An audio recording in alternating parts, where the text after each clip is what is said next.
கலைத்துறை வித்தகர்களே, எழுத்தாளர் பெருமக்களே மற்றும் ஊடகங்களைச் சேர்ந்தவர்களே, உங்கள் அனைவருக்கும் என்னுடைய மனப்பூர்வமான வரவேற்பை தந்து இந்த விழா இதே சிறக்க எல்லா ஏற்பாடுகளும் செய்தவர்களையும் பாராட்டி இந்த புத்தகத்தை வெளியிடுவதற்கு எனக்கு அனுமதியும் சந்தர்ப்பமும் தந்ததற்கும் மகிழ்ச்சியோடு நன்றியோடு நான் என்னுடைய வாழ்த்துக்களையும் தெரிவித்துக் கொள்கின்றேன். இளையராஜாவுக்கு 71வது வயது என்பதே எனக்கு இந்த காலையில் பேப்பரை பார்த்தவுடன் தான் தெரியும். சில பேருக்கு மனதில் சில விஷயங்கள் பதிந்துவிடும், அதை மாற்ற முடியாது. எனக்கு ராஜா முதலில் பார்த்தது, முதலில் பழகியது, முதலில் பேசியது, அதெல்லாம் தான் மனசில் இருந்துட்டே தவிர அதுக்கப்புறம் அப்படின்லாம் எவ்வளோ நடந்திருக்கு. அதெல்லாம் சொல்கிறாருன்னா 74லேருந்து ஆரம்பிச்சுன்னு வச்சுக்கோங்க. நான் 59 மெட்ராஸ் ஃபஸ்ட்டு வேலை செய்ய ஆரம்பிச்சு 60. இப்போ 2014. இந்த 2014லேருந்து அவரை சந்தித்த 74லேருந்து கிட்டத்தட்ட 98, 99 வரைக்கும் 2000வது வருஷம் வரைக்கும் வச்சுக்கோங்களேன், தினசரி சந்திப்போம். தினசரி சந்திக்க வேண்டிய அவசியம் இருக்கிறது. ரெகுலராக படம் பண்ணிக்கிட்டே இருந்தேன். வெற்றியை தொழிலத்தை கவலைமாக நான் பாட்டு போயிட்டே இருப்பேன். அதுக்கப்புறம் சில சந்தர்ப்பங்கள் சூழ்நிலைகள் ஒத்துவரல, உடல்நிலை சரியில்லை, கொஞ்சம் அப்படியே ஒதுங்கியிருக்கேன். ஆனால் அவரை பொறுத்த வரைக்கும் எனக்கு பார்த்த அந்த 21 வயது இளையராஜா தான் இன்றும் ஞாபகம் இருக்கிறார். இப்பொழுதும் அவர் 21 வயது தான் அவருக்கு. அடுத்து சொல்வேன், என்னன்னா மிச்சம் உள்ளார் 50 வருஷத்தை அவர் இசைக்காக கொடுத்து விட்டார். அதை அது அவருடைய கணக்கில் சேராது, அது இசை கணக்கில் சேரும். அந்த 50 வயசு இளையராஜா வயசு 21 தான். இன்னும் பல வருஷங்கள் அவர் இசைக்காகவே தன்னுடைய அவர் 20 வயசு இளையராஜாவே எப்படி இருக்கணும், இன்னும் உள்ள வருஷங்களை பூரா இசைக்காகவே செலவு செய்ய வேண்டும். அது 20 வருஷமா, 30 வருஷமா, 40 வருஷமா, 50 வருஷம் கடவுள் எழுத்தை யாரும் மாற்ற முடியாது. அவர் கண்டிப்பாக செய்யக்கூடிய தன்மை உண்டு. இங்கே எடுத்தால் ராமகிருஷ்ணன், சுபா போன்றவரெல்லாம் வந்துருக்குறாங்க. அவங்க எழுத்துக்கள்லாம் நிறைய படிச்சிருக்கிறேன், எவ்வளோ படிச்சிருக்கிறேன். அந்த படிச்சிருக்கிற விஷயங்கள், நான் புரிஞ்சுக்கிட்ட விஷயங்களில் என்னென்னா, எப்பேற்பட்ட மனிதனுக்கும் நான் இவ்வளோ பெரிய எழுத்தாளர்களை பற்றிலாம் படிச்சிருக்கிறேன். ஒரு வேலையில் ஈடுபட்டால் ஒரு குறிப்பிட்ட காலம் வரைந்தான் முழுமையாக செயல்பட முடியும். அதுக்கப்புறம் அதை ஏதோ ஒரு கடமைக்காக செய்வார்கள். அதுக்கும் அப்புறம் ஒரு பெரிய காலம் என்னடா சரியிலேயே திரும்ப கொஞ்சம் ஒதுங்கி போவாங்க.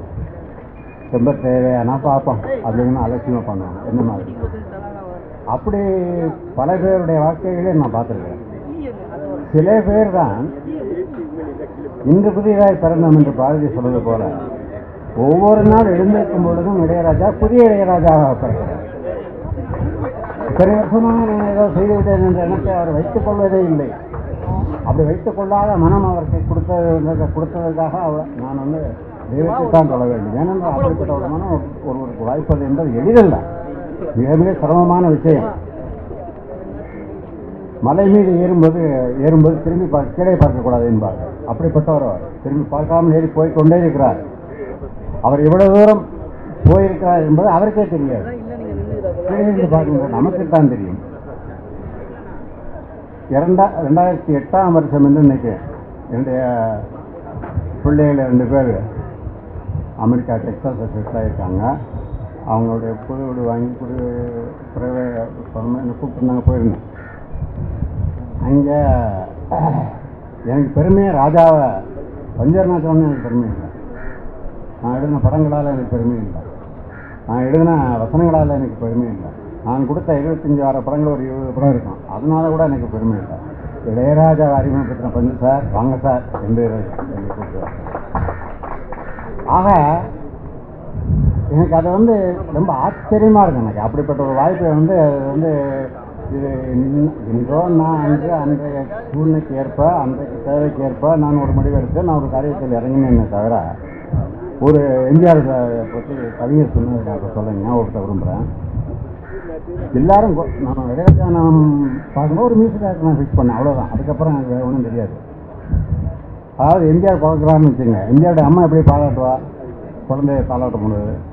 கண்ணி கண்மணியே கண்ணுரங்கு அப்படின்னா கலர் பாடுவாங்க. எம்ஜிஆர், எதிர்கால சீஃப் மினிஸ்டரு, புரட்சி தலைவர் என்ன பாட்டு பாடுவாங்க. அது மாதிரி நான் இளையராஜா அறிமுகப்படுத்தும் போது ஒரு குழந்தை கண்ணா இளையராஜான்னு நான் நினச்சிட்டு இருந்தேன்.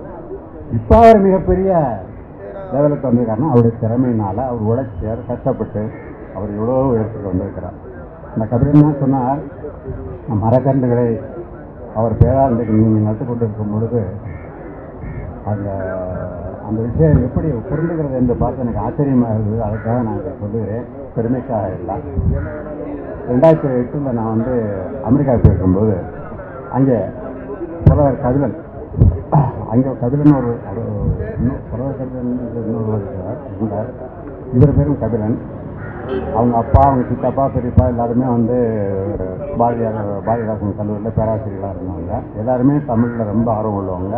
அவங்களுடைய அப்பா திராவிட இயக்க வரலாறு 3 புத்தகங்களாக எழுதி வெளியிட்டவர். எங்கள் பேர் ஞாபகம் இல்லை. அவரை எனக்கு நண்பரானார். அவர் வீட்டுக்கு விருந்து கிடைச்சிருந்தால் போயிடணும். அப்போ அவர் கேட்டார், எனக்கு பார்த்து ஃபுல்லாக ஞாபகம் இல்லை, வீராங்கிற படத்தில் 94 அந்த படம் ரிலீஸ் ஆச்சு. காற்றிலே பிறந்த மொழிகள்னு நீங்கள் எப்படி எழுதுனீங்கன்னு கேட்டார். அது கொஞ்சம் இன்னொரு பாட்டு, முழு பாட்டு ஞாபகம் இல்லை. அது ஒரு வரி வரும், காற்றிலே பிறந்த மொழிகள்னு ஒரு வார்த்தை, ஒரு வரி வரும்.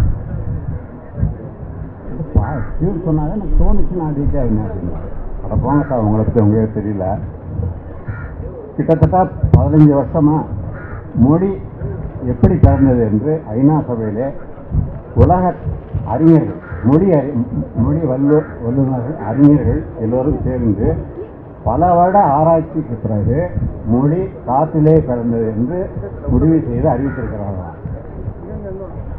இதை அவர் சொல்லி, இதை எப்படி நீங்கள் அவங்க அறிவித்து 2007 2006 நான் பார்த்தது 94. நீங்கள் இதை எப்படி எழுதுனீங்கன்னு கேட்டார். நான் எப்படி சொல்வது, ஏதோ அவர் போட்ட இசைக்கு எனக்கு அந்த வார்த்தை கவனித்து நான் எழுதுனேன். அப்போ காற்றிலே பிறந்த ஒலியின் மூலமாகத்தானே இசையினால தானே அவருடைய வளர்ச்சி, அவரால் தானே இசையினுடைய வளர்ச்சி. இசை என்று நினைத்து இருந்தால் அதுக்கு காரணம் காற்று தானே. அந்த காற்றை கொடுப்பது எது? மரம். அந்த மரத்தை வளர்ப்பதற்கு இன்று அவருடைய பெயரால் உலகமெங்கும் இன்றைக்கு 1,00,000 கன்றுகள் வைத்திருக்கிறீர்கள் என்றால் அந்த காற்று அவருடைய இசையை உலகமெங்கும் என்றும் ஒழித்து கொண்டே இருக்கும், பரவிக்கொண்டே இருக்கும். காற்றுக்கு அழிவில்லாதது போல் அவருடைய இசைக்கும் அழிவில்லை. வாழ்க வாழ்க என்று வாழ்த்தி இந்த ஒரு புத்தகத்தை பற்றி தனியாக குறிப்பிட்டு நான் சொல்லி அவரை பார்க்க வேண்டிய அவசியமே இல்லை. அவர் எப்பொழுதுமே இசையிலே இருப்பார். கொஞ்ச நேரம் சும்மா இருந்தால் கூட ஒரு பாக்கெட் டைரி மாதிரி ஒரு புத்தகம் நோட் இருக்கும், அதில் ஏதாவது அவர் தோன்றதுன்னா எழுதி வச்சுட்டே இருப்பார். ஒரு நிமிஷம் கூட சும்மா இருக்கவே மாட்டார். சரியாக ஒரு 1/2 மணி நேரம் நிம்மதியாக எடுத்துருக்கணும்னு நினைக்கவே மாட்டார். அப்படி எழுதுனதெல்லாம் அவர் கையெழுத்து பகுதி எழுதியிருக்கும்போது என்கிட்ட காமிச்சிருக்காரு. நான் படித்து பார்த்து ரொம்ப ஆச்சரியப்பட்டிருக்கேன். எப்படி இருக்குது இதெல்லாம் தோணுது. வெளியில் எங்கேயும் போக மாட்டார், சினிமாவுக்கு போக மாட்டார், ஃப்ரெண்ட்ஸோடு சேர்ந்து ரெடிக்க போக மாட்டார், நிறைய புத்தகங்களும் படிக்க மாட்டார். தனியாக அமைதியாக இருக்கும்போது இப்படி உலக விவரங்கள் எல்லாம் தெரிஞ்சு வச்சுருக்காரு, தத்துவங்களெல்லாம் தெரிஞ்சு வச்சுருக்காரு. எவ்வளோ பெரிய விஷயங்கள்லாம் ரொம்ப சர்வசாதாரணமாக எழுதுறாரு. வெண்பாவெல்லாம் எழுதுறாரு. நான் கூட சொல்லுவேன், வெண்பாவை நம்ம அடிக்கடி எழுதாது அப்படின்னு. ரொம்ப அருமையாக, நல்லா இல்லைன்னு அர்த்தம் இல்லை, ரொம்ப அருமையாக எழுதினார். ஆனால் என்ன அப்படின்னா கவிஞர் ஒருத்தன் சொன்னார், அது நிஜமாக பொய்யா இல்லை ஏதோ தெரியாது. கவிஞர் குரு அவர் சொன்னால் அவர் என்ன சொன்னாலும் அதை அப்படியே ஏற்றுட்டு வாழக்கூடியவன் நான். வெண்பா ஒரு பெரிய காவியத்திற்கு ஒரு ஒரு பிள்ளையார் சொல்லிப்பட்ட மாதிரி முதல்ல ஒரு காப்பார், விநாயகர் காப்புன்னு எழுதணும் இல்லையா, அப்படி தான் எழுதணும். அதையே தொடர்ந்து எழுதக்கூடாது. வெண்பா எழுதுனா அது துன்பங்கள் வரும் அப்படின்னு சொன்னார். அது நிஜமாக பொய்யா, அது என்ன அர்த்தத்தில் சொன்னார் எனக்கு எதுவுமே தெரியாது. அதை எடுத்த ராமகிருஷ்ணன் போன்ற தெரிஞ்சிருக்கலாம், தெரிஞ்சவங்க சொல்லுங்கள். இப்பொழுதைக்கு நான் விடைபெறுகிறேன்.